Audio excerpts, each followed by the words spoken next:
Resistance Training Exercise Prescription by Avery Fagenbaum, EDD and CSCS with distinction. This presentation is entitled Resistance Training Exercise Prescription. For a long time, the prescription of resistance exercise was more of an art than a science, but the science is the vital aspect of the whole process. In this presentation, I plan to review the developmental process of exercise program design and take a systematic look at the prescription of resistance exercise. Let's begin with a few definitions. The term resistance training or strength training refers to a method of exercise by which the body moves or attempts to move an opposing force, often a piece of exercise equipment. In this presentation, I'll refer to resistance training as a method of conditioning. This term needs to be distinguished from the terms weightlifting, powerlifting, and bodybuilding, which are competitive sports. In the sport of weightlifting, individuals attempt to lift maximum amounts of weight in the clean and jerk and snatch. In the sport of powerlifting, individuals attempt to lift maximal amounts of weight in the squat, bench press, and deadlift. And lastly, in the sport of bodybuilding, the goal is not muscle strength, but rather muscle size, symmetry, and definition. While weightlifters, powerlifters, and bodybuilders will all resistance train, they do so for different reasons. In terms of prescribing aerobic exercise, if the woman in this photo here was to ask you for some advice, you'd probably comment that she should engage in a training frequency of 3 to 5 days per week at an intensity of anywhere from 60 to 90% of her predicted maximum heart rate, and perhaps a exercise duration of 20 to 60 minutes. Depending on her needs, goals, and abilities, this exercise prescription could be tweaked for her individual exercise plan. If she was a beginner, 20 minutes at 60% of her max heart rate, 3 days per week would be appropriate. And if she was far more trained, the intensity could be that much greater. In my view, the prescription of aerobic exercise is relatively easy when compared to the prescription of a resistance training program. When designing a resistance training program, it is important to first establish the goals of the program.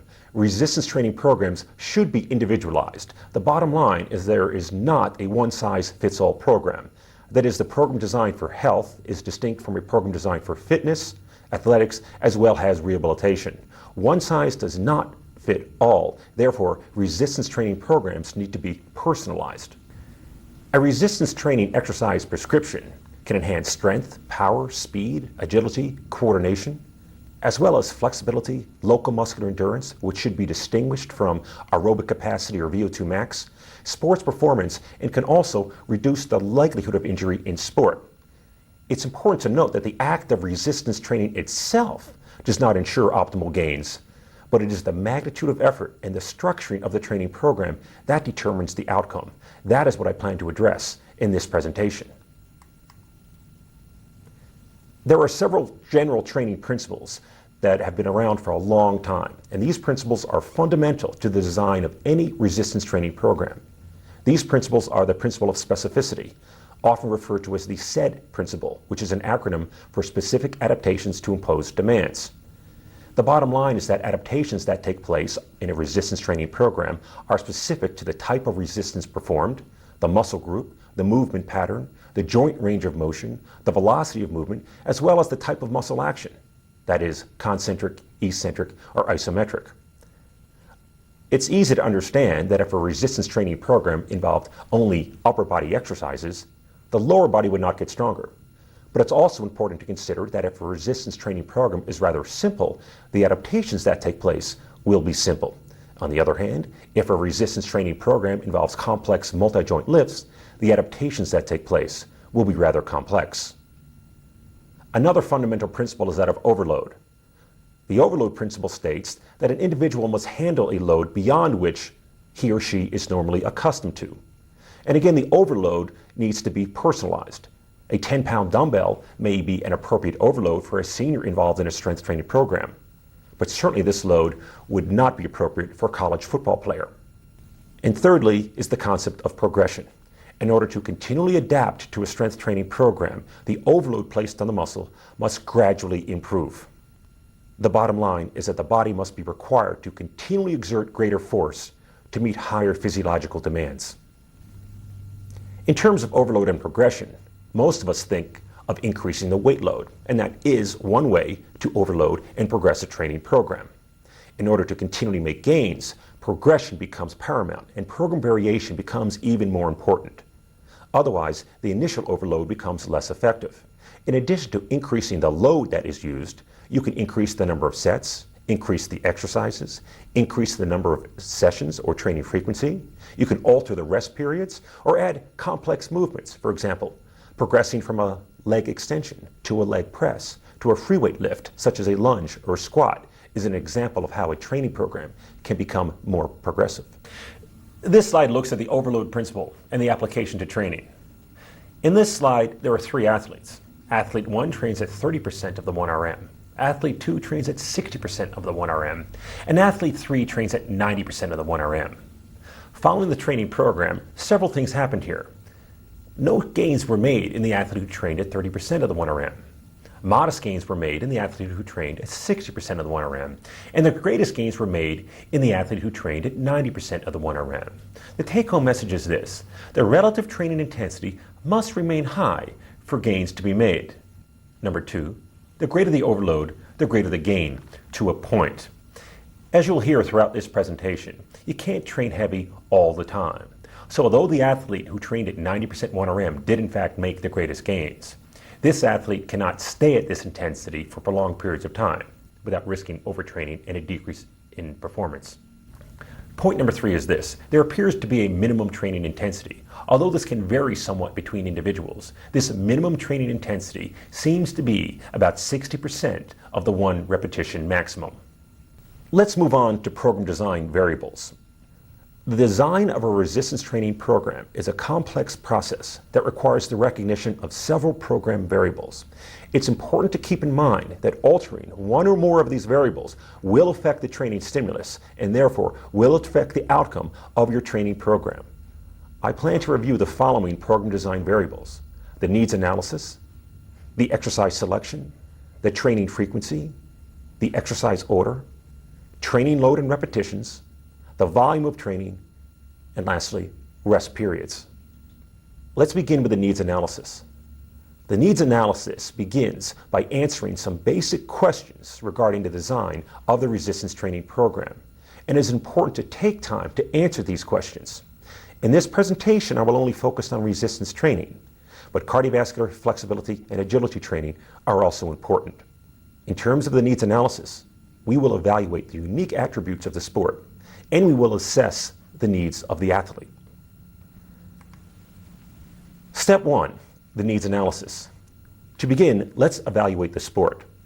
Step 1 is a movement analysis. We need to consider the body and limb movement patterns as well as the joint angles and ranges of motion. We need to consider the muscles involved. Remember, specificity is a major tenet of resistance training. Next, a physiological analysis. Should the program focus on strength, power, hypertrophy, local muscular endurance? While all may be important, it's necessary to focus on one area for a given period, as opposed to focusing on all areas for prolonged periods of time. Next, injury analysis. It's important to identify common injury or joint muscle sites. The term rehabilitation is often used to describe the treatment of injuries. The term prehabilitation is used for the training of muscles and joints most susceptible to injury. In common sports such as tennis, the elbow might be most susceptible. In swimming, it may be the shoulder. In running, it may be the knee. It's important to identify these sites that are at increased risk for injury when designing a resistance training program. Golf is one example I'd like to use. Golf involves the coordinated movement of specific muscles in the upper and lower body. Golf involves concentric and eccentric muscle actions. If you take a close look at the golf swing, arms move primarily in the frontal plane, the trunk rotates in the transverse plane.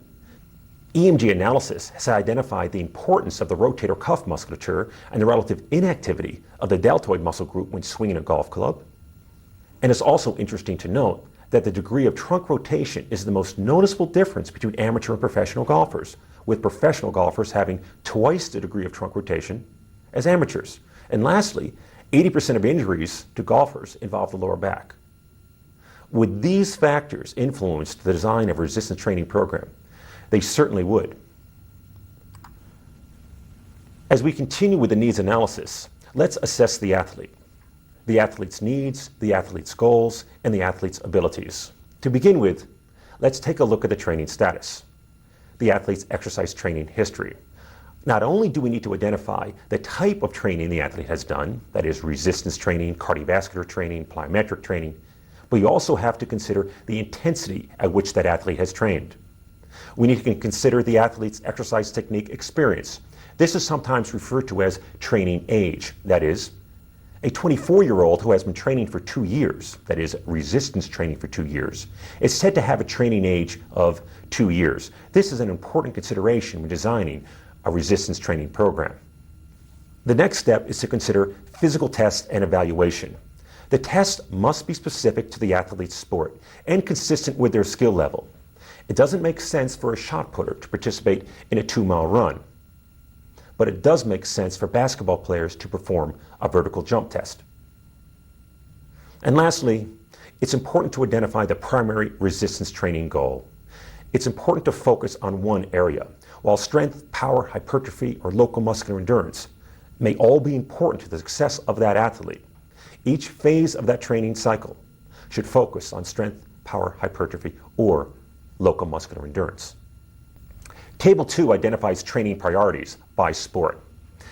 And as you look at the sport season, off-season, preseason, in-season, and post-season, this graph highlights priorities given to either sports practice or resistance training.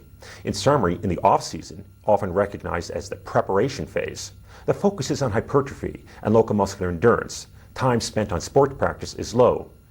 Conversely, during the in-season, sports practice is high and time spent resistance training is low. The goal of this season is to maintain preseason training. Since most sports do have a long in-season, the challenge for strength and conditioning coaches is to maintain strength and power throughout this competitive season. Table 3 highlights resistance training status. I think it's important to view Table 3 as a continuum. For example, a beginner with less than 2 months experience begins with a training frequency of 2 to 3 days per week. Somebody who's more trained with 2 to 6 months of training experience can increase that training frequency. And lastly, an athlete who's well trained with 1 or more years of training experience can train at an even higher training frequency. Once again, view this as a continuum as opposed to 3 distinct periods. Step 2 involves the exercise selection. When choosing exercises, consider the type of equipment, the analysis of the sport, as well as the athlete's technique experience. The exercise type can refer to main muscle areas, both large and small, as well as core exercises. When we refer to core exercises, we're referring to multi-joint, large muscle group areas. Core exercises are exercises that are specific to an athlete's sport. Assistance exercises, often single joint exercises, exercises used for the prehabilitation or rehabilitation of injuries, they involve a small muscle area, such as the bicep and the tricep. Assistance exercises are generally considered less important. Structural and power exercises are also key to a successful resistance training program. Core exercises that load the spine directly, such as the squat, or indirectly, such as the power clean. If the exercise is explosive, it is a power exercise. It's important to note that both single and multi-joint exercises can increase muscle strength. However, multi-joint exercises involve more complex neural activation patterns and involve more muscle mass. Therefore, multi-joint exercises are most effective for increasing strength and power. Regarding the exercise selection, we need to consider the movement analysis of the sport. The exercises need to be sport-specific, that is, they need to involve the same muscles, the same range of motion, and the same movement patterns identified in that sport. Muscle balance is another important issue. Muscle balance does not mean two opposing muscle groups need to have equal strength, but a proper ratio of strength. The agonist is a muscle that causes movement, and the antagonist is a muscle on the opposite side of the limb that opposes movement. This slide identifies movement-related exercises. For example, in jumping, an exercise such as the power clean, push jerk, or squat would be appropriate. For rowing, the bent over row or hip sled. Running, lunge, step up, and toe races. And throwing, pullover, as well as internal and external rotation. This slide illustrates how exercises can be specific to the movement involved in sport. The next slide identifies planes of the human body. Basically, the sagittal plane divides the body into right and left sides. The frontal plane divides the body into front and back sections. And the transverse plane divides the body into top and bottom parts. As an example, exercises can be performed in any one of these planes. The barbell curl is performed in the sagittal plane, the dumbbell lateral raise is performed in the frontal plane, and a dumbbell fly is performed in the transverse plane, as examples. But the question is, in what plane of motion are these athletes moving? And as you see, sport is multiplanar, it's multidirectional. Sport involves acceleration, deceleration, and a change of motion. So what exercise would be appropriate for these athletes? In the example on this slide, you see an athlete performing a hip sled and an athlete performing a back squat. Which of these exercises would be most appropriate for improving vertical jump? Well, the muscles primarily involved in jumping are the hip and knee extensors. So should you use a hip sled or squat to increase vertical jump? Well, since jumping is performed from an erect body posture and requires balance, the back squat is a better choice.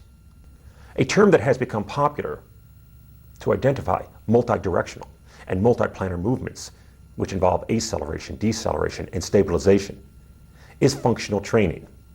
Functional training has become popular because movement is not an isolated event that occurs in one plane, but rather a complex event that involves multiplanar movements. Functional training describes proprioceptively enriched methods of training. While more research is needed to evaluate the efficacy of functional training as it compares to more traditional approaches, functional training has become a popular method of training among athletes and non-athletes. As we continue with our exercise selection choice, it is important to consider an athlete's exercise technique experience, the available equipment, as well as available training time. In terms of available equipment, an Olympic-sized barbell with revolving collars would be needed to perform a power clean. But if these barbells are not available, you can make modifications. For example, you could perform a dumbbell power clean, which could be just as effective. In regarding the available training time, it's important that you consider what you need to do from what is nice to do. Step 3, training frequency. The training status determines the number of rest days that are needed, and there are some important considerations that need to be considered when designing resistance training programs. There's nothing wrong with training hard on your hard days, but you need to allow adequate time for rest and recovery on your easy days or days off. For beginners, a training frequency of 2 to 3 days per week on non-consecutive days, spaced evenly apart, seems appropriate. An individual at the intermediate level could train 3 to 4 days per week, following what we call a split routine. An advanced athlete could increase training frequency to 4 or more days per week, realizing that as training frequency increases, not all training sessions are high-volume, high-intensity training days. An advanced athlete could have his or her workout on 3 separate lists. For example, an upper body push day, a lower body day, followed by an upper body pull day. Table 4 highlights 3 common split routines for trained athletes. Example 1, the area trained would be lower body and upper body, alternating throughout the week on a 4-day-per-week training cycle. Training example 2 would be as follows. Day 1, chest, shoulder, and tricep. Day 2, lower body. And day 3, back, traps, and bicep. 5 days per week. And program 3 would be as follows. Day 1, chest and back. Day 2, lower body. And day 3, shoulders and arms, with a 6-day-per-week training program. Training frequency in sports season. We typically divide sports seasons into off-season, pre-season, in-season, and post-season.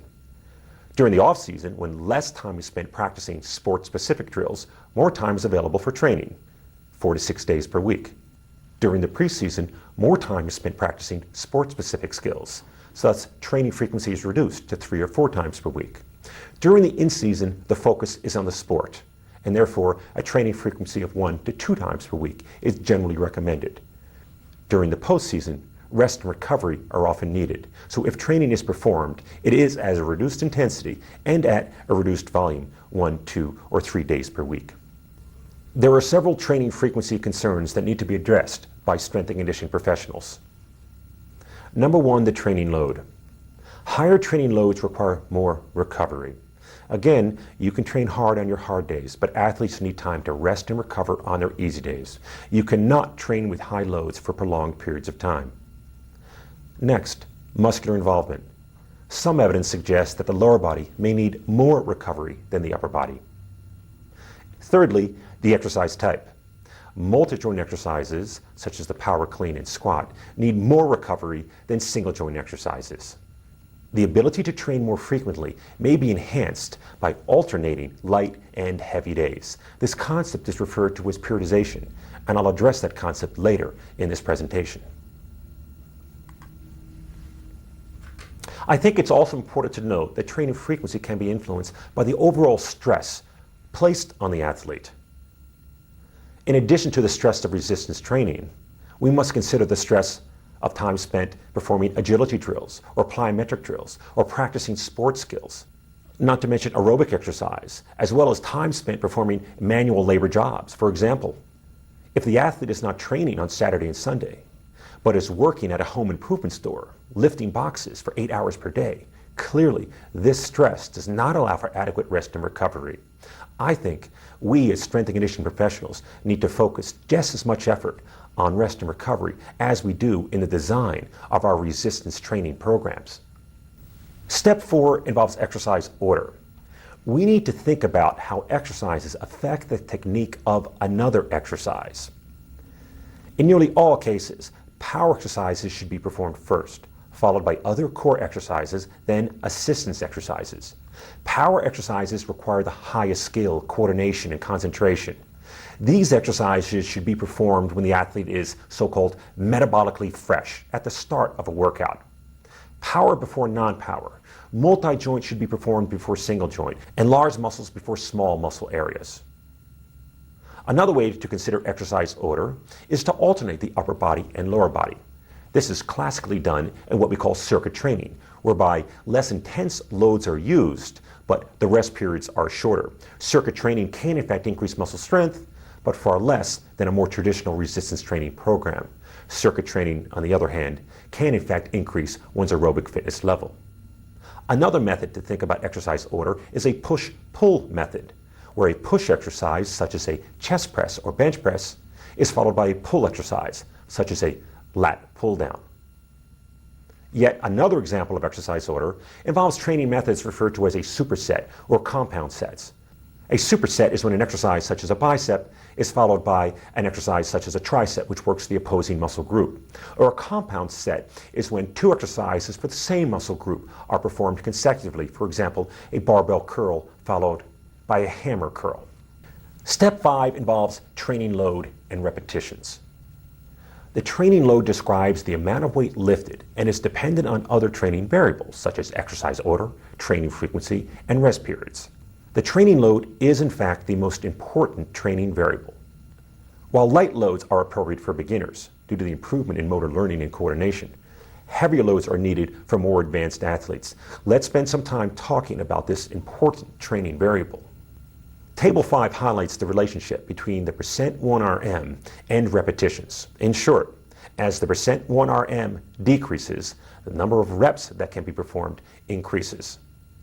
As a ballpark reference point, at approximately 75% of the 1RM, most individuals can perform about 10 repetitions. However, there are some limitations to scales such as this, and Table 6 highlights those. Table 6 looks at repetitions at a given percentage of the 1RM on different exercises, namely the leg press, bench press, and arm curl. Let's take a look at the number of repetitions that can be performed at 80% of the 1RM. At 80% of the 1RM on the leg press exercise, about 15 repetitions can be performed. On the bench press exercise, 10 repetitions. And on the arm curl exercise, 8 repetitions. The take-home message here is that the number of repetitions that can be performed at a given percentage of the 1RM are influenced by the exercise. In most cases, the more muscle involved on a given exercise, the more repetitions that can be performed. Thus, the arm curl exercise, a small muscle group exercise, resulted in the performance of only 8 repetitions. The next slide looks at the weakness of the percent 1RM tables. Now, 1RM tables are in fact useful, and it is more accurate to measure the 1RM, but it's important to be aware of these limitations if you do choose to use 1RM tables. Firstly, the tables assume a linear relationship, but the actual fact is the relationship is curvilinear. Next, Trained athletes can always perform more repetitions than untrained athletes, and this is most evident on exercises which involve the lower body. Next, the repetitions are only for one set, and if multiple sets are performed, the load must be decreased to result in the prescribed number of repetitions. In most cases, these tables are based primarily on the bench press, squat, and power clean exercises. There is a difference between weight machine and free weight exercises. More repetitions can always be performed on a weight machine exercise, such as the chest press, as compared to a free weight exercise, such as the bench press. There is a difference between larger and smaller muscle areas, and these tables are most accurate for loads greater than or equal to 75% of the 1RM, or 10 or fewer repetitions. The next slide looks at training load and repetitions. There are three options we'll discuss. Option 1 directly tests the 1RM, or repetition maximum. Option 2 estimates the 1RM from a multiple RM test. Option 3 involves multiple RM testing based on an exercise plan. Let's take a close look at option 1 repetition maximum strength testing. Firstly, it's important to consider the exercise technique experience. Option 1 is appropriate for athletes who have resistance training experience due to the stress placed upon the musculoskeletal system from repetition maximum tests. 1RM testing lends itself well to core exercises. These are large muscle group exercises that are able to handle heavy loads. The following concerns need to be considered when 1RM testing. Perhaps most important, athletes should be allowed adequate rest between 1RM attempts, about 2 to 4 minutes. It may be appropriate in some cases to allow a second attempt on a so-called missed lift. Ideally, due to the accumulating effects of fatigue, 1RM should be measured within 5 trials. And the last concern is this. Some suggest that 1RM may in fact be riskier than multiple RM tests. Yet no evidence suggests this is true, provided that tests are supervised by competent and qualified strength and conditioning professionals and appropriate guidelines are followed. Table 7 highlights the 1RM testing protocol. To begin with, warm up with an easy 5 to 10 repetitions. This is followed by 3 to 5 repetitions with a heavier load and a 2-minute rest period. The athlete then performs 2 to 3 repetitions. This is followed by a 2 to 4 minute rest period. After this rest period, the 1RM trials begin. The 1RM trials begin with a 2 to 4 minute rest period in between trials until that athlete is unsuccessful. If that athlete is unsuccessful, you can decrease the load and repeat the procedures. Typically, when performing 1RM tests, the load is increased for the upper body by about 5 to 10 pounds, or 2.5 to 5%, or the lower body 15 to 20 pounds, or 5% to 10%.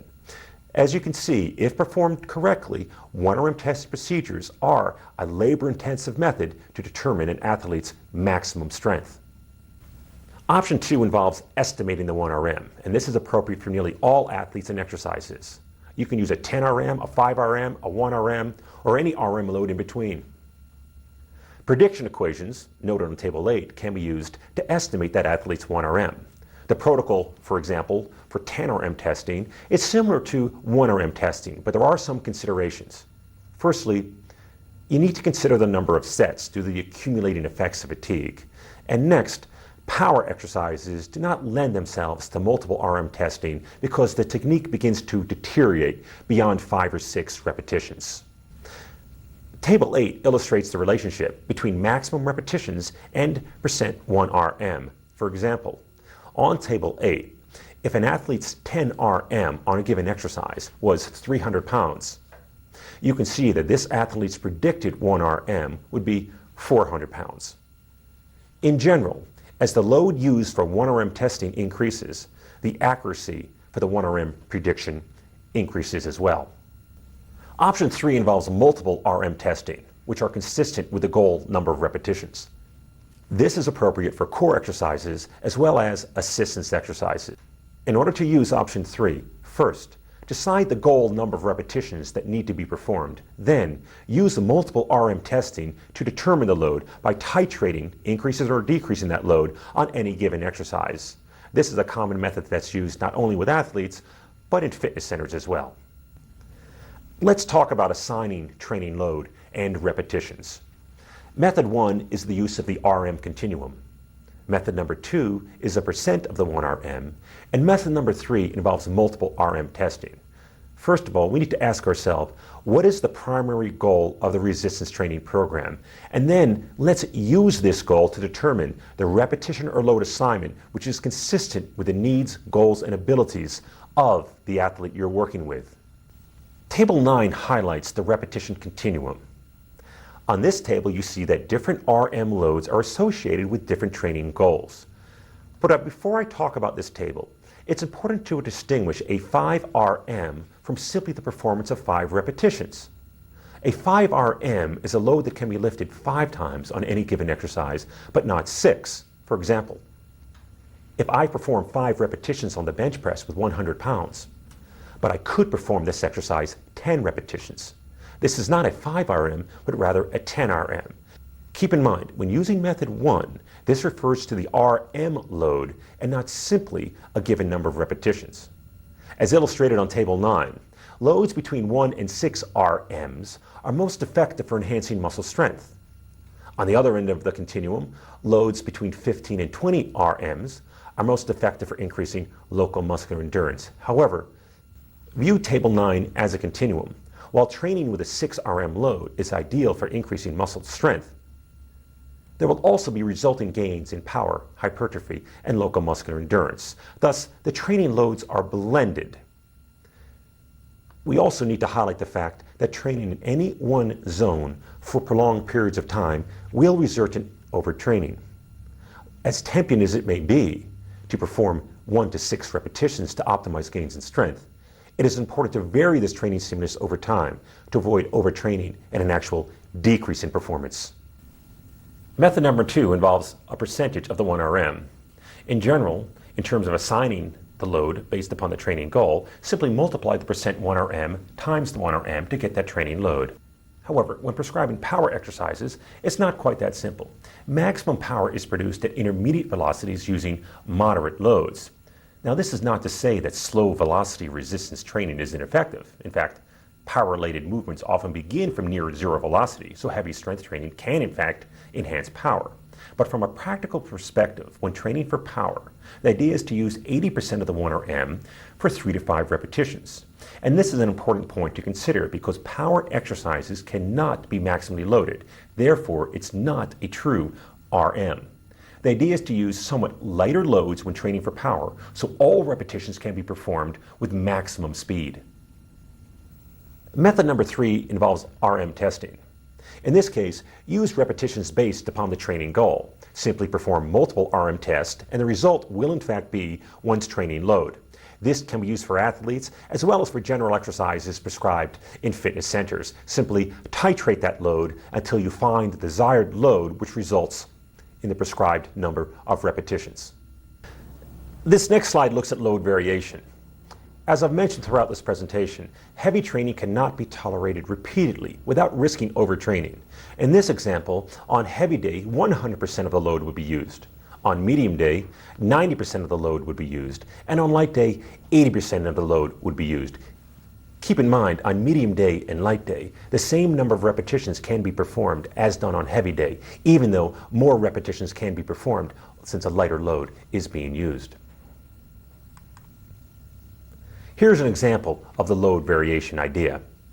Let's consider the athlete is training 3 days per week using a heavy, light, and medium day. If the athlete's 1RM is 200 kilograms, then 90% of the 1RM for 4 repetitions would be as follows. 200 kilograms times 0.9 would be 180 kilos. Thus, on the athlete's heavy day, he would use 100% of that load, or 180 kilos for 4 repetitions. On the athlete's light day, 80% of that load would be used, which would be 145 kilograms, again performed for only 4 repetitions. On medium day, the athlete would use 90% of that load, or 160 kilograms for 4 repetitions.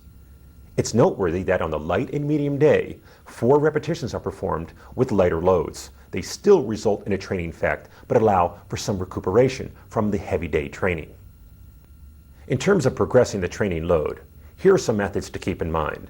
The 2 for 2 rule is a rather conservative method, but it works. For example, if the athlete performs 3 sets of 10 on the bench press exercise, it would be appropriate to increase the load when the athlete performs 12 reps on the 3rd set for 2 consecutive workouts. In terms of the quality of the load increase, it is based upon an athlete's training status as well as one's body area, being the upper body or lower body. In absolute terms, increases of 2.5 to 15 pounds would be appropriate, but on a relative basis, gains of 2.5 to 10% are appropriate. Table 11 highlights examples of load increases. The smaller, weaker, less trained athlete would make a gain of 2 to 5 pounds for the upper body or 5 to 10 pounds for the lower body. Larger, stronger, more trained athletes could make gains of 5 to 10 pounds on an upper body and 10 to 15 pounds on a lower body. Step 6 refers to training volume. Training volume refers to the total weight lifted in a session. It's typically defined as the weight lifted per repetition times number of repetitions times number of sets. For example, if an athlete performed 50 pounds for 10 repetitions on 2 sets, 50 times 10 times 2 would be a training volume of 1,000 pounds. Alternatively, some people define training volume as a number of reps times number of sets. Next, let's talk about multiple versus single sets. Not only is this a topic of discussion in fitness centers and strength and conditioning facilities, but among researchers as well. To begin with, a single set is appropriate for untrained individuals. That is, a single set, one set of 8 to 12 repetitions. This will in fact result in strength gains during the first few months of training. However, multiple sets are in fact more effective for intermediate and advanced athletes. Multiple sets do in fact result in long-term strength gains. The research studies continue to show that one set performed to failure is not as effective as multiple sets performed without going to failure.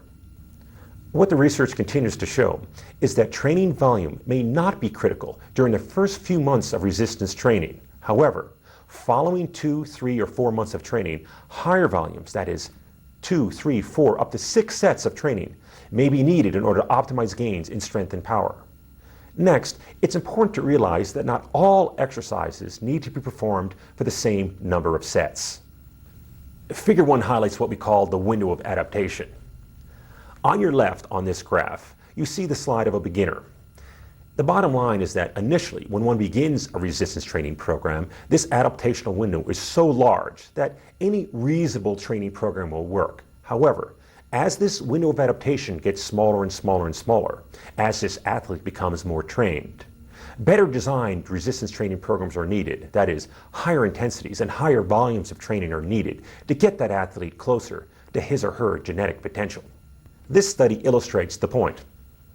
This study looked at the effect of 2 days of velocity-specific isokinetic training on torque production.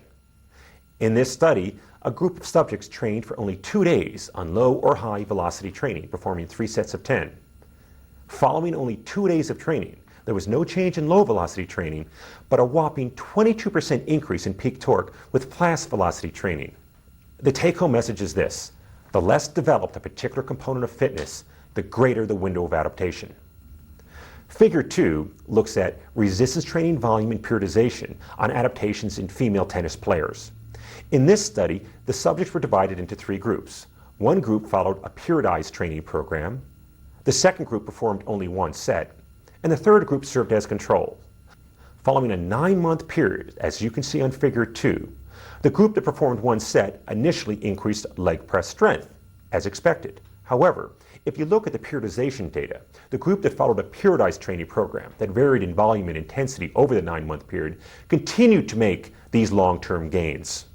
But you might be asking yourself, while leg press strength is important for female tennis players, other fitness parameters are even more important. Figure 3, which is the same study, looks at the effects of different training programs on ball velocity. And in this example, 1 set of training did not have much impact on ball velocity. However, a periodized, multi-set, high-volume, high-intensity training program that varied over the course of 9 months had a significant impact on ball velocity. The take-home message is this: when beginning a training program, there may not be much difference between 1, 2, or 3 sets. However, after the initial adaptation period, multi-sets are needed to keep the stimulus fresh and effective. Table 12 looks at volume assignments based on training goal. In terms of strength, as we previously identified, the goal repetition should be 6 or less. However, I should qualify that by stating that 8 RM or greater loads are used for assistance exercises. For power events, we're between 1 and 5 reps for 3 to 5 sets. Hypertrophy is a higher volume program, typically 6 to 12 repetitions for 3 to 6 sets. And as previously noted, for gains in muscular endurance, lighter loads are used for 12 or more reps for 2 to 3 sets. Step 7 refers to rest periods, which refers to the time between sets and exercises. Rest periods may be the most overlooked training variable. Rest periods are dependent upon the training goal, that is, strength versus local muscular endurance. Rest periods are inversely related to the training load. Clearly, heavy loads require a longer rest period, maybe 2, 3, or 4 minutes, as compared to lighter loads which could use a shorter rest period, maybe less than 1 minute. Rest periods are also affected by the training status, that is, highly trained athletes may be able to handle shorter rest periods than less trained individuals. Again, keep in mind that not every exercise should have the same rest period. Table 13 looks at rest period length assignments based upon the training goal. When training for strength and power, rest periods are 2 to 5 minutes to allow for the athletes to be metabolically fresh before these lifts are performed. Conversely, when training for hypertrophy or local muscular endurance, the rest periods are shorter. When training for hypertrophy, rest periods of 30 seconds to 1.5 minutes are desirable. And when training for local muscular endurance, rest periods of less than 30 seconds are most appropriate. Keep in mind that strength and power production will be compromised if short rest periods are used. Let's summarize the program design variables for strength, power, hypertrophy, and local muscular endurance. When training for strength, loads greater than or equal to 85% of the 1RM for approximately 1 to 6 repetitions, 2 to 6 sets, with a 2 to 5 minute rest period are most appropriate. When training for power, keep in mind that power exercises cannot be maximally loaded because the quality of movement will decline. Remember, lighter loads will result in maximum speed. When training for power, 75 to 90% of the 1RM, 1 to 5 repetitions, 3 to 4 sets, and again, 2 to 5 rest periods, so the athlete can perform power exercises when he or she is fresh. Hypertrophy involves a training program that is a bit less intense, 67 to 85% of the 1RM, for more repetitions or higher volume, 6 to 12 repetitions, 3 to 6 sets, with a 30-second to 90-second rest interval. When training for muscular endurance, lighter loads are used, but more repetitions. Loads are less than or equal to 67% of the 1RM, 12 or more repetitions, 2 to 3 sets, and perhaps most importantly, shorter rest periods, approximately 30 seconds or less. Let's move on to the topic of periodization. Over the past few decades, the need for program variation in resistance training has become obvious not only to the scientist, but also to the strength and conditioning coach. While early American researchers focused on the search for the optimal combination of sets and reps, others realized that program variation was key to maximize performance.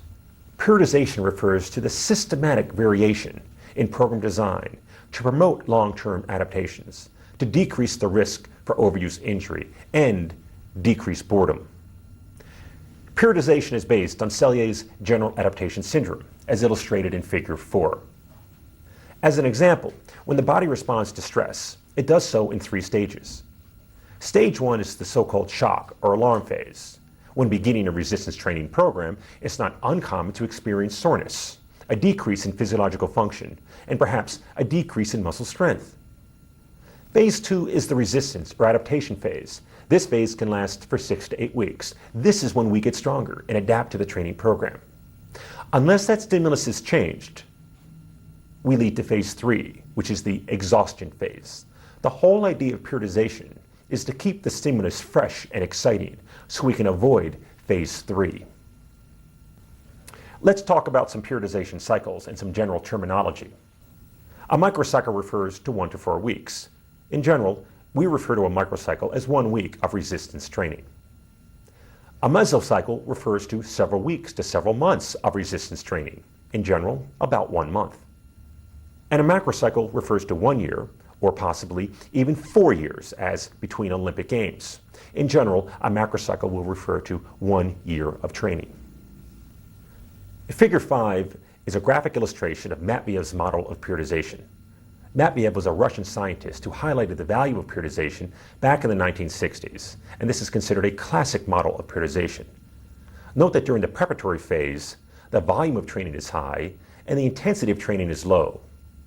As competition approaches, volume decreases and intensity increases, so the athlete would peak just at the right time. When viewing this model of periodization, as well as other models, it's important to keep in mind that not one model of periodization can meet the needs of all athletes. While we all recognize the need for program variation, I think what's most important when studying periodization is to understand the concept of program variation, as opposed to memorizing one model. Figure 6 is a modification of Matveev's model of periodization. Figure 6 is for advanced athletes, so therefore the volume and intensity of training are higher. Some suggest that if the volume and intensity increase and decrease 3 to 4 times per year, greater gains could be achieved. This allows for several peak performances throughout the competitive period.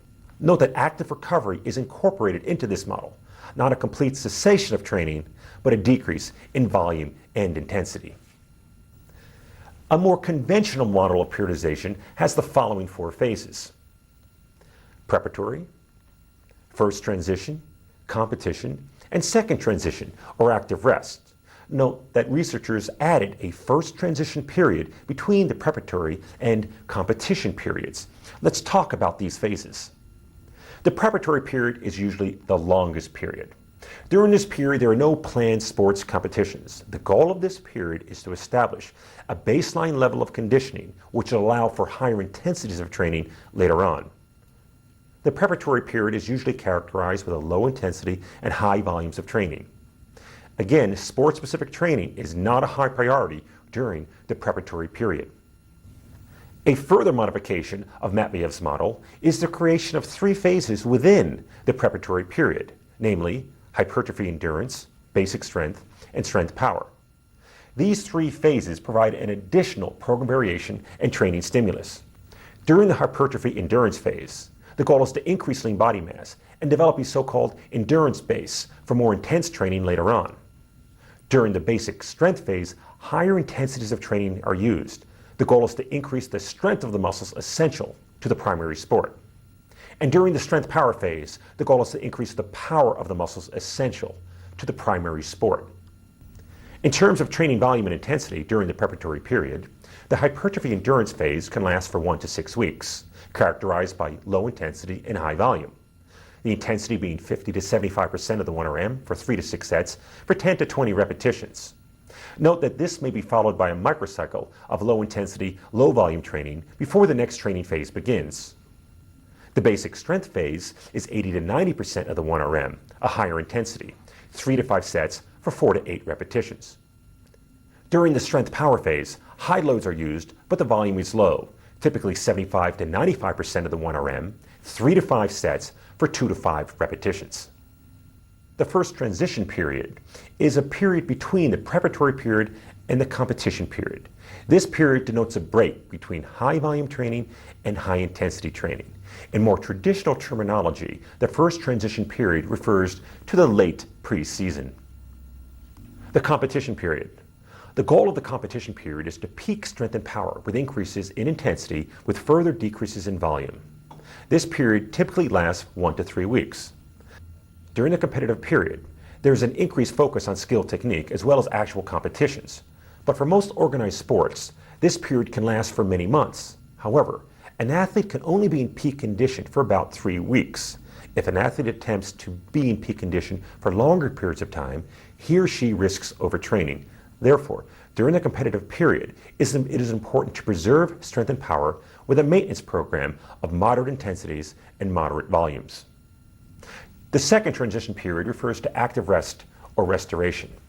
This period can last for 1 to 4 weeks. It is between the competitive period and the next preparatory phase. The second transition period involves unstructured, non-sport specific recreational activities performed at low intensities with low volumes. This period allows for physical and psychological recovery. It is also an important time to rehabilitate any injuries. As a secondary use, inserting a so-called unloading week between previously mentioned periods can make the athlete less susceptible to overtraining symptoms and better prepared for the next period. We tend to focus quite a bit on what athletes do during the preparatory periods and competitive periods, but it is also important to allow that athlete to rest and recover during the second transition period. Training volume and intensity. During the first transition period, that serves as a break between high volumes of training and high intensity training. During the competitive period, for peaking, loads greater than or equal to 93% of the 1RM are used, 1 to 3 sets, 1 to 3 repetitions, a low volume training. During the maintenance phase, the intensity is lowered, 80 to 85% of the 1RM, 2 to 3 sets for 6 to 8 reps, keeping in mind that an athlete cannot maintain peak condition for prolonged periods of time. During the second transition phase, also referred to as active rest and recovery, low-intensity recreational activities are used. Remember, the second transition phase allows for both physical and psychological recovery.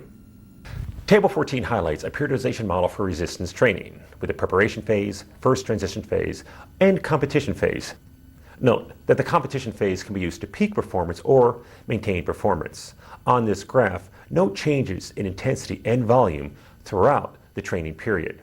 Also, keep in mind that the loads represented on this table do not include warm-up sets and refer to the core exercises. Let's take a look at sports seasons and periodization periods. Using traditional American terminology, most sports have an off-season, preseason, in-season, and postseason. During the off-season, the focus is on developing muscular endurance, muscle hypertrophy, and identifying strength goals. This so-called preparatory period is characterized by high volume and low intensities of training. During this off-season, competitions do not generally take place. In the preseason, strength and power goals become important. The intensity is high and the volume is low. This so-called preparatory period or first transition period leads up to the first competition. The in-season is the competitive season. This is where we need to maintain physical condition and peak for major competition. During the postseason, so-called active rest, non-specific training takes place. This also is referred to as the second transition period. I just reviewed general strength training guidelines. I now want to take a closer look at age and sex-related differences that are important to consider when designing programs for children, female athletes, and seniors. Resistance training has proven to be a safe and effective method of conditioning for individuals with varying needs, goals, and abilities, and it's important for us to base our decision as to whether these populations can benefit from strength training by thoroughly reviewing the scientific literature. Some common myths associated with youth resistance training are as follows. Some people say resistance training may stunt the growth of children. That's absolutely false. Some say that children cannot increase muscle strength because they don't have enough testosterone. That's false. And some say that resistance training is unsafe for children. That's false. When I refer to youth resistance training, I'm referring to a program that's supervised by a qualified adult and appropriately designed. And what the research tells us is that resistance training may actually make the bones of children stronger. Resistance training can increase the muscle strength of children. And resistance training can be a safe activity for children, provided that appropriate guidelines are followed. Let's talk about the trainability of children. Can children make gains in muscular strength? The answer is yes. In fact, the relative gains children make are similar to adults. That is, untrained children can increase their strength about 40% in 8 weeks. Keep in mind, however, children increase their strength due to primarily neural adaptations. That is, increases in motor unit activation and changes in motor unit coordination, recruitment, and firing. Are the gains in strength due to muscle hypertrophy? This is unlikely, because of inadequate levels of circulating testosterone in children. Figure 7 highlights developmental factors related to strength adaptations. It's noteworthy on this slide, as you follow the graph, that increases in testosterone in males is associated with an increase in fat-free mass. Although pre-adolescents have a more difficult time increasing muscle mass in response to a strength training program, increases in testosterone around puberty increase the likelihood that teenage boys will increase muscle hypertrophy in response to a strength training program. The next slide highlights youth resistance training potential benefits. These benefits include an increase in muscle strength, an increase in local muscular endurance, an increase in bone mineral density, and motor performance skills such as vertical jump, long jump, and sprint speed. Participation in a youth resistance training program can enhance sports performance, improve psychological well-being, and also increase a young athlete's resistance to sports-related injuries. Figure 8 highlights stages of bone growth and bone loss. We all start to lose bone around age 35. Thus, the idea is for us to increase our bone bank during childhood and adolescence. In fact, youth is the opportune time to build bone. This is a so-called window of opportunity. So despite outdated concerns that suggest that strength training would be harmful to the developing skeleton of children, current evidence suggests that strength training and other forms of resistance exercise are most beneficial to the developing skeleton. One thing we know for sure is that physical activity is absolutely essential for normal bone growth and development. This is illustrated on this slide, which looks at the effects of resistance exercise on female bone mineral density. Studies have looked at postmenopausal women, premenopausal women, and women between the ages of 20 and 25 have, in general, reported an increase in bone mineral density of approximately 1%. And this is a positive finding because women who do not strength train or engage in any form of resistance exercise after the age of 35 seem to lose bone. However, in one study which looked at young girls involved in a resistance training program that involved strength exercise as well as high-impact aerobic exercise, the increase in bone mineral density was approximately 6%, suggesting that the bones of children and likely adolescents are most responsive to the stress of resistance exercise. Next, let's talk about overuse injuries in young athletes. Overuse injuries are due to chronic repetitive stress placed upon the developing child. Not long ago, acute injuries, such as ankle sprains, were most common. But now the incidence of overuse injuries seems to rival that of acute injuries. Researchers have explored many causative factors of overuse injuries, which include training errors, environment or equipment, anatomic malalignments, growth, particularly at periods of peak height velocity, 12 to 14 years of age, muscle tendon imbalances, underlying disease states, which include poor nutrition, and lastly, cultural deconditioning. It seems that physical education is unfortunately viewed as an expendable part of the school curriculum, and some children seem to be spending more time in front of the television or computer screen than at the playground. As you look at these factors, a common theme of nearly all overuse injuries involves training errors. Simply, children are doing too much too soon. How can we prevent these overuse injuries in the youth sport? Perhaps one of the greatest benefits of youth resistance training may be its ability to better prepare boys and girls for the demands of sports practice and competition. Children should have a medical evaluation. They need to participate in general fitness programs which enhance strength, cardiovascular fitness, flexibility, and agility. This training should be year-round. We need to monitor the nutrition status of children. We need coaching education, and we need to encourage children to participate in a variety of sports.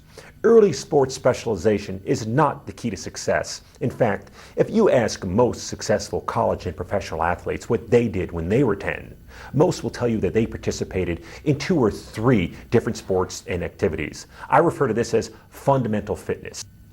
As an example, let's take a look at the avoidance of soccer injuries with preseason conditioning. In this study, 300 female soccer players between 14 and 18 years of age participated in this study. 42 participated in a 7-week program which involved strength training, aerobic training, plyometric training, and flexibility training. Following only 7 weeks of training, the untrained group had a higher incidence of injury versus the trained group. There were several take-home messages here. First of all, participation in a multifaceted conditioning program can in fact reduce the likelihood of injury. However, 14% of the girls who participated in this program still suffered an injury. So as I alluded to earlier, participation in a resistance training program will not eliminate the risk of injury, but it will in fact reduce the likelihood of injury. We need to encourage all aspiring young athletes to regularly participate in physical activity for 6 or 7 weeks prior to sports participation.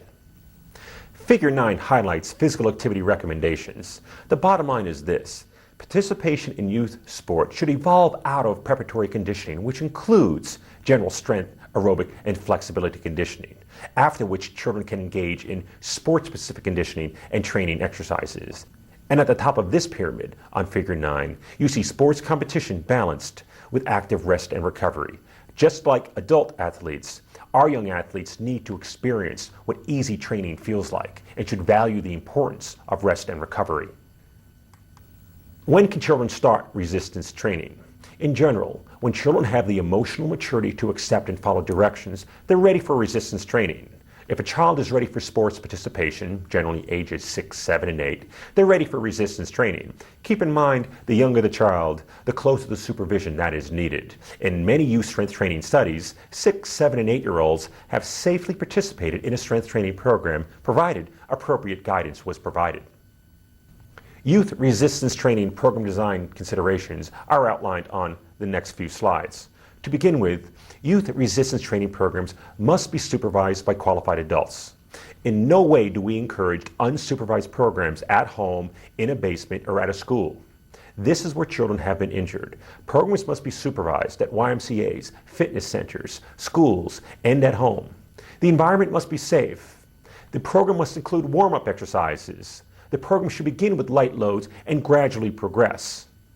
As a general recommendation, 1 to 3 sets of 6 to 15 repetitions seems appropriate. However, when introducing youth to a youth strength training program, it seems sensible to begin with one set of 10 to 15 repetitions and then, depending on needs, goals, and time available for training, modify that program prescription.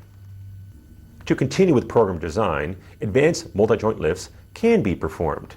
Not only can lifts such as the bench press and squat be performed with appropriate supervision and proper spotting, but lifts such as the power clean and snatch can be performed if children are taught how to perform these lifts with an unloaded barbell or broomstick. A training frequency of 2 to 3 days per week on non-consecutive days is appropriate for youth. Adult spotters are needed on certain exercises, most notably the bench press, and as alluded to earlier, it's important to vary that training program. Vary the sets, the reps, vary the intensity, and vary the volume. Doing so will optimize gains and keep the program fresh and exciting. Different modes of training are available. Child-sized weight machines are available, free weights such as dumbbells and barbells, as well as body weight exercises and medicine balls have become popular modes of training for youth. There are several special considerations for those of you who will train youth. Number 1, growth cartilage.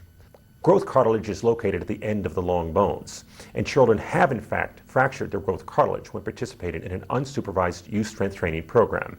There has never, to my knowledge, been a documented case of a growth cartilage injury in response to a resistance training program that was appropriately prescribed and supervised by competent adults. Of growing concern is the incidence of lower back problems in our young athletes. But this may be due to program design. This highlights the need for abdominal and lower back training in the training program of our young athletes, who need to avoid the temptation to train the so-called mirror muscles, such as chest and biceps. It's up to the strength and conditioning professional to develop a well-balanced program which focuses on strengthening the abdominals and lower back. Upper body strength is another concern, as some evidence suggests that there may be some kind of developmental lag in the development of upper body strength in children. Thus, longer periods of time or higher volumes of training may be needed to stimulate upper body strength in children. Lastly, when working with youth, it's important to keep in mind their exercise tolerance. Children are not miniature adults. They're active like adults, but active in different ways and for different reasons. Thus, it's important to keep the program fun. And remember, what are we really trying to do with this age group? What are we trying to do with this age group? We're trying to spark an interest in a lifelong physical activity, such as resistance training. Next, let's talk about female athletes and some gender differences. In short, training female athletes requires the identical process as for men, since the physiological characteristics of muscle are the same. But there are some differences. Body composition, for example. Before puberty, there are no differences in body size between boys and girls. However, as adults, females tend to have higher percentages of body fat than males. In terms of strength, females have 2/3 the absolute strength of males.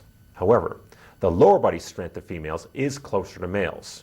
But when expressed on a relative basis, that is, relative to lean body mass, for example, the differences are less. The bottom line is this. When training female athletes, the identical process needs to be followed, but you may want to consider differences in body composition and upper body strength. The observation that some female elite gymnasts can do 40 pull-ups and some elite female weightlifters can clean and jerk 2 times body weight is an example of what can happen when sensible training programs are followed. In terms of the program design for female athletes, once again it's important to highlight upper body strength if in fact upper body strength is a limiting factor. Next, More recent evidence suggests that female athletes are more susceptible to knee injuries involving the anterior cruciate ligament than male athletes. This may be due to a variety of factors, which include joint laxity, hormonal changes, or differences in lower body strength. What we've learned over the years is that there is a need for female athletes to increase the strength of their supporting structures by participating in a resistance training program prior to sports season. Doing so will decrease the likelihood that female athletes, particularly in sports such as soccer and basketball, suffer an anterior cruciate ligament injury. Injury prevention strategies for female athletes include the following. They need to participate in pre-participation screening. They need to participate in year-round conditioning, not just pre-season conditioning, but year-round conditioning, a program that varies in volume and intensity throughout the year. They need to perform general and specific warm-up activities. They will need to wear appropriate clothing and sport-specific footwear. And they need to optimize their dietary intake. All of these factors can help to reduce the likelihood of injury in our female athletes. Let's consider the benefits of resistance training for seniors. In this presentation, I will define seniors as men and women over the age of 65. And in our country, the number of men and women over the age of 65 is in fact growing. And it's become well documented that the loss of muscle associated with aging makes activities of daily living, such as getting out of a chair, much more difficult. This loss of muscle also makes the risk of falling and injury more prevalent. Over the past decade or so, we have learned that seniors can in fact benefit from regular participation in a resistance training program. Let's take a look at some of these age-related changes in musculoskeletal health. First, let's consider bone mineral density. Osteopenia is defined as a bone mineral density of 1 to 2.5 standard deviations below the young adult mean. Osteoporosis, the more severe condition, refers to a bone mineral density of 2.5 standard deviations below the young adult mean. Regarding the loss of muscle, the term is sarcopenia. Sarcopenia is due to physical inactivity and a gradual denervation of primarily the fast-twitch fibers. What this results in is not only a loss of strength, but also a loss of power. The question is, are these age-related changes an inevitable consequence of aging, or can they be prevented, or at least slowed, with regular participation in a strength training program? And the answer is this, that regular participation in a resistance training program can increase muscle strength in seniors, can increase muscular endurance, and can increase muscle mass. Although aerobic exercise is important for seniors, only regular participation in a resistance training program will increase muscle mass, which is so important to this population. It's also important to highlight that aging is associated with a decrease in bone mineral density, but resistance training can increase bone mineral density. And as noted on the bottom item on table 15, physical function. Physical function decreases with aging, but with regular participation in a well-designed resistance training program, physical function in our seniors can increase. Figure 10 highlights strength improvements with 1 year of progressive resistance training in older women. And what we learn from Figure 10 is this, is that advancing age does not enhance or reduce one's ability to adapt to resistance training. Provided that the resistance training stimulus is adequate, relative gains in seniors are similar to that of younger populations. As you look at Figure 10, note there is not a linear increase in strength following 12 months of strength training. The gain is most noticeable during the first 2 to 3 months as expected, but over prolonged periods of time as one gets closer to his or her genetic potential. As you can see in Figure 10, the gains become less. Let's consider some program design considerations for older adults. First, with older adults, it's important to pre-screen all participants, and in some cases it may be necessary to get physician clearance, particularly for patients who have heart disease or diabetes. It's important to provide proper instruction and supervision. Seniors need to engage in warm-up activities of low-intensity aerobic exercise prior to strength training. It's important to gradually progress the program. Begin with simple exercises and progress to multi-joint exercises that are more consistent with activities of daily life. With seniors, it's important to avoid the Valsalva maneuver to avoid a large increase in systolic and diastolic blood pressure. Seniors may in fact need longer recovery between sessions. Allow 48 to 72 hours between training sessions. Seniors who may be limited by arthritis should train within a pain-free range of motion. And lastly, it's important to consider proper nutrition. The quality of diet for our young athletes, as well as our seniors, may mean the difference between gaining muscle or losing muscle.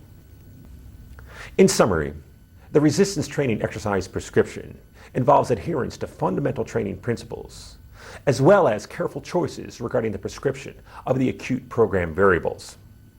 Through the combined efforts of athletes, coaches, and scientists, the effectiveness of resistance training for our athletes, as well as children and seniors, will continue to improve.